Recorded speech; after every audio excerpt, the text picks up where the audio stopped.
Play sit and go tournaments 24/7 only on Ace 2-3. This game involves an element of financial risk and may be addictive. Please play responsibly and at your own risk. राज्यातील oxygen साठ्यामध्ये फार काही विशेष वाढ झालेली नाही. राज्यामध्ये Covid रुग्णांसाठी 700 मेट्रिक टनांपर्यंत ऑक्सिजन जेव्हा लागेल तेव्हा कदाचित आपल्याला राज्यामध्ये लॉकडाऊन लावावा लागेल असं मुख्यमंत्री उद्धव ठाकरे यांनी म्हटलंय. मुंबईतल्या कलिना विद्यापीठामधील पहिल्या बाल कोविड रुग्णालयाचं उद्घाटन करण्यात आलं आणि या कार्यक्रमाला मुख्यमंत्री उद्धव ठाकरे, मुंबई विद्यापीठाचे कुलगुरू सुहास पेडणेकर उपस्थित होते. हे बाल रुग्णालय डिझनीलँड या संकल्पनेवर आधारित आहे. मुंबईतील लसीकरण आजपासून पूर्ववत झालेलं आहे. पालिकेला 1,60,000 कोरोना लसींचा साठा प्राप्त झालाय. त्यामुळे आजपासून लसीकरण पुन्हा सुरू झालंय. रक्षाबंधनाच्या पार्श्वभूमीवर आज पालघर जिल्ह्यामध्ये खास महिलांसाठी लसीकरण मोहीम राबवण्यात येत आहे. जिल्ह्यामधील 79 लसीकरण केंद्रांवर ही मोहीम सुरू करण्यात आली आहे. या मोहिमेसाठी लशींचे 23,000 डोस उपलब्ध करून देण्यात आलेत आणि त्यापैकी 9,000 डोस आतापर्यंत महिलांना देण्यात आले. देशात स्वदेशी बनावटीच्या तिसऱ्या कोरोना लसीला मान्यता मिळाली आहे. सरकारी तज्ज्ञांच्या समितीनं झायडस कॅडिलाच्या 3 डोस असलेल्या झायकोव्ह डी लसीला परवानगी देण्याची शिफारस केली होती आणि त्यानंतर लसीला मंजुरी देण्यात आली आहे. जॉन्सन अँड जॉन्सननं भारतामध्ये 12 ते 17 वर्ष वयोगटातील मुलांवर लशीच्या चाचण्यांसाठी परवानगी मागितली आहे. कोरोना संसर्ग रोखण्यासाठी शक्य तितक्या लवकर मुलांचं लसीकरण करणं आवश्यक असल्याचं जॉन्सन अँड जॉन्सननं म्हटलंय. ॲस्ट्राझेनेकानं कोरोनावर एक नवीन उपचार पद्धत शोधलेली आहे. लशीशिवाय कोरोनावर ही नवीन उपचार पद्धती असणार आहे. ज्या लोकांची प्रतिकारक क्षमता कमी आहे त्यांच्यासाठी ही उपचार पद्धती फायदेशीर ठरू शकते. वर्षाअखेरीस ही उपचार पद्धती बाजारामध्ये येण्याची शक्यता आहे.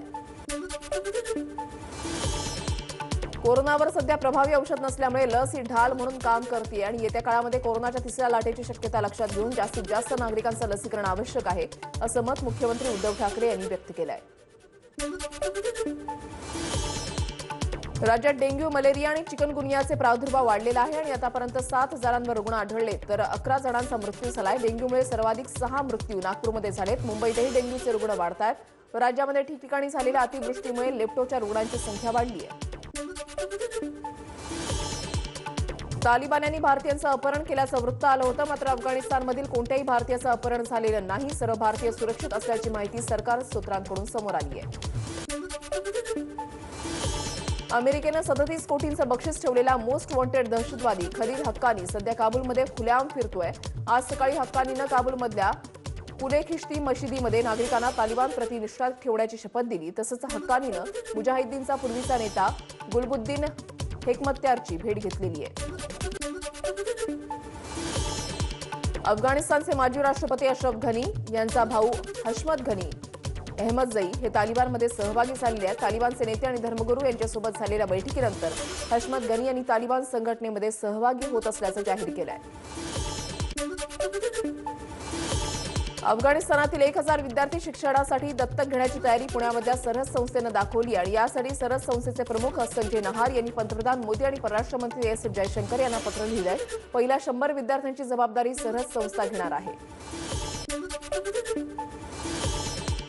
मिशन अफगाणिस्तान पूर्ण झालं असल्याचं जो बायडन यांनी सांगितलं. अफगाणिस्तानमधून सैनिकांना माघारी बोलवण्याची सीमा 31 ऑगस्टपर्यंतची आहे आणि त्यापूर्वी हजारो नागरिकांना अफगाणिस्तानमधून बाहेर काढलं जाईल असंही बायडन यांनी म्हटलंय. तालिबानच्या मुद्द्यावर पुढच्या आठवड्यामध्ये G7 देशांची बैठक होणार आहे. जो बायडन यांनी माहिती दिली आहे.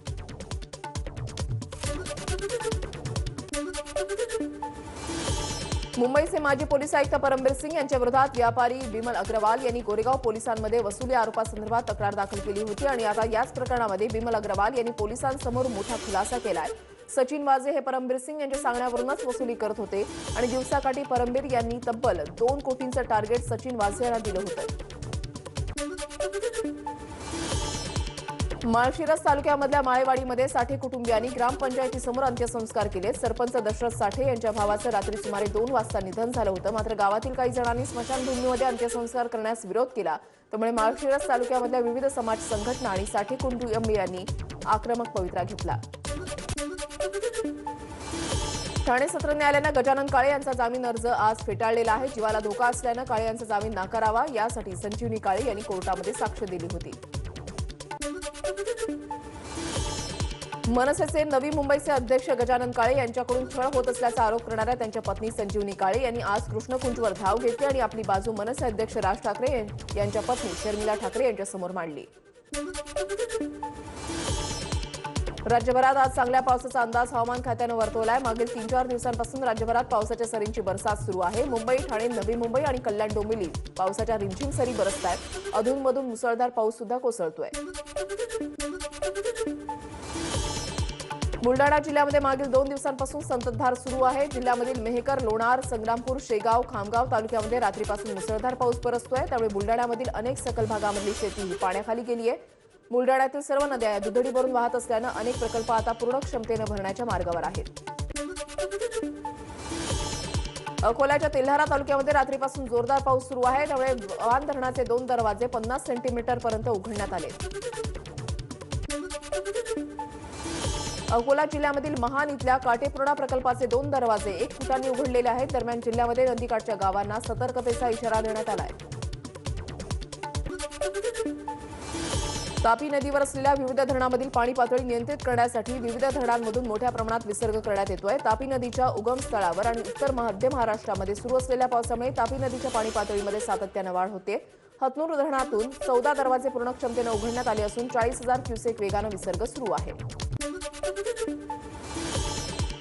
राज्यासह देशभरात पावसानं दमदार हजेरी लावली आहे. राजधानी दिल्लीमध्ये बरसणाऱ्या पावसामुळे मिंटो ब्रिज जवळील वाहतूक ही विस्कळीत झाली आणि रस्ता पाण्याखाली गेल्यानं पोलिसांनी या मार्गावरची वाहतूक बंद केली आहे. रात्रभर बरसणाऱ्या पावसामुळे दिल्लीमधील अनेक रस्त्यांवर पाणी साचलंय. मुंबईतील मिठी नदी स्वच्छ सुंदर करण्यासाठी पालिकेनं आता प्रवाहामध्ये जाणारे मलजल रोखण्याचा निर्णय घेतलेला आहे. त्यासाठी मुंबई महापालिकेनं 500 कोटींच्या महत्वाकांक्षी प्रकल्पाला मंजुरी दिली आहे. 11वीच्या प्रवेशासाठी आतापर्यंत 2,21,000 विद्यार्थ्यांनी नोंदणी केली आहे. त्यामुळे 11वीच्या प्रवेशासाठी चुरस वाढलेली आहे. रक्षाबंधनाच्या पार्श्वभूमीवर रविवारी बेस्ट मुंबई आणि उपनगरामध्ये 221 अतिरिक्त बस चालवणार आहेत. बेस्टच्या 24 आगारामधून या गाड्या चालवल्या जातील.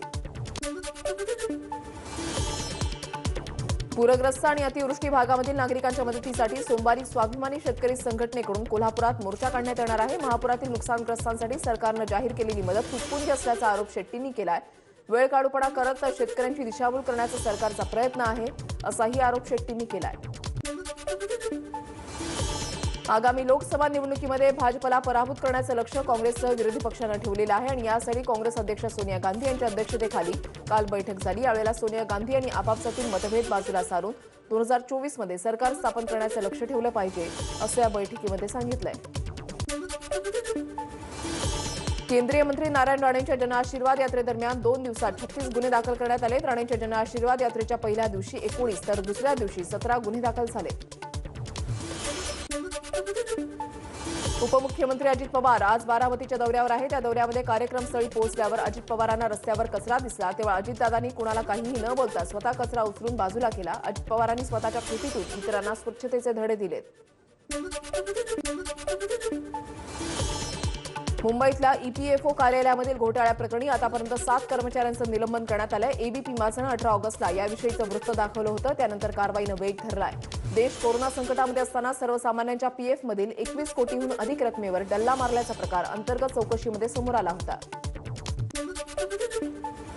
अवघ्या 500 रुपयांसाठी पिळवणूक होत असल्यानं मोखाड्यामधील एका मजुरानं आत्महत्या केल्याचा धक्कादायक प्रकार समोर आलाय. मुलाच्या अंत्यसंस्कारासाठी कफन आणण्यास पैसे नसल्यानं या मजुरानं मालकाकडून 500 रुपये उसने घेतले होते. या 500 रुपयासाठी मालकानं पिळवणूक केली त्यामुळे त्यांनी आत्महत्या केल्याचा आरोप कुटुंबियांकडून केला जातोय. कुर्ल्यामधील एका गुन्हेगाराची त्याच्या कुटुंबियांनी चाळीमधल्या रहिवाशांसह मिळून हत्या केल्याचं उघडकीस आलंय. या हत्येमध्ये गुन्हेगाराच्या पत्नीसह त्याच्या कुटुंबातील सदस्याचाही हात होता.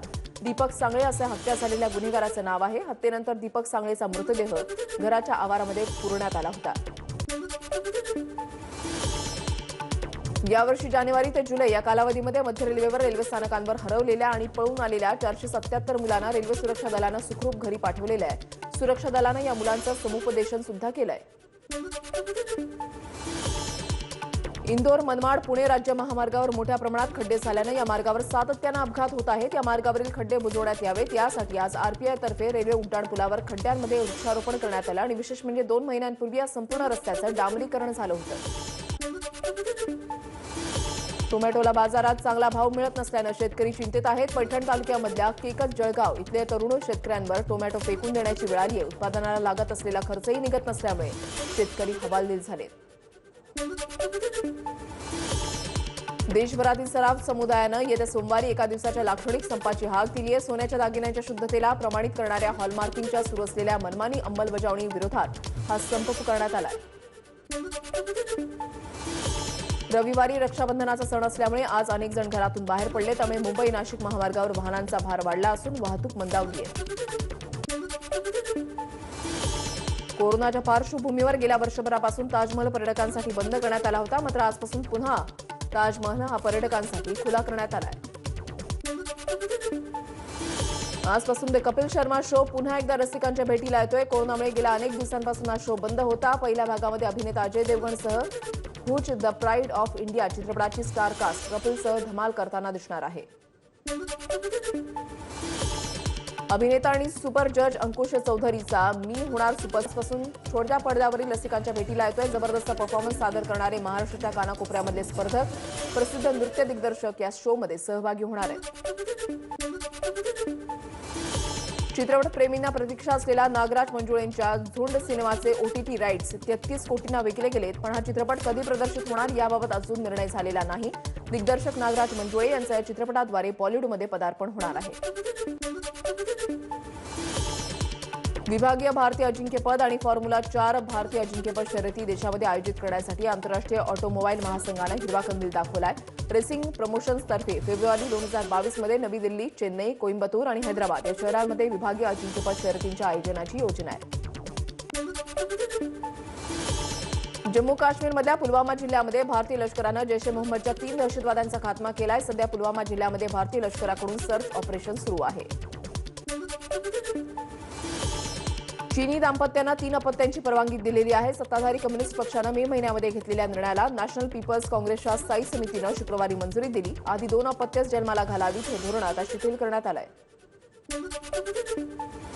भारतानं 70,000 AK-103 रायफल खरेदीचा रशियासोबत करार केलेला आहे. यातील जास्तीत जास्त रायफल्स या भारतीय वायुसेनेला दिल्या जाणार आहेत.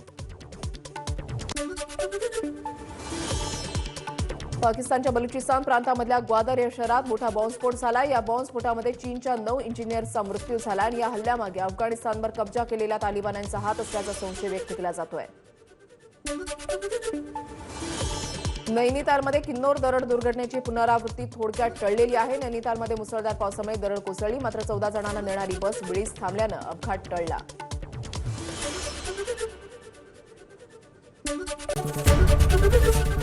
ABP माझा, उघडा डोळे बघा नीट.